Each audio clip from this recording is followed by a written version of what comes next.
సందర్భాలు కూడా ఉన్నాయి. ఎందుకు ఈ బ్రతుకు అనుకున్న సందర్భాలు కూడా ఎన్నో ఉన్నాయి. కుమిలిపోతున్నావు నీవు, కుమిలిపోతున్నావు. నా బాధలు పట్టుకుని కన్నీరు కారుస్తున్నావు నీవు.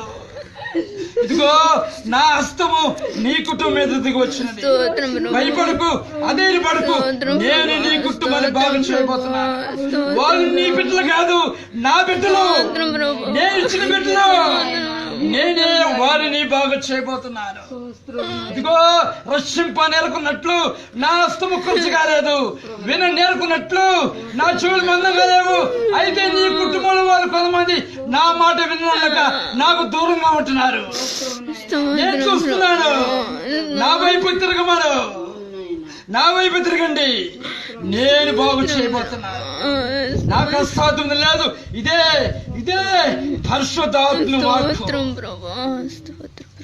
ప్రభువా, దీవించి ఆశీర్వదించు. నువ్వు మాట్లాడే దేవుడు ప్రభువా.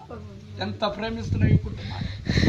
ఈ కుటుంబంలో కొంతమంది ఆయన ప్రేమ తెలుసుకోలేకపోతున్నారు, నీ శక్తిని తెలుసుకోలేకపోతున్నారు. సహాయం చేయి. నువ్వు మాట్లాడతావు, మేము అనుకోలేదు ప్రభా. అయితే నువ్వు మాట్లాడావు తండ్రి. నీ బిడ్డలో, మీ బిడ్డ హృదయంలో మాట్లాడావు ప్రభా. సహాయం చేయండి, ఆశీర్వదించు.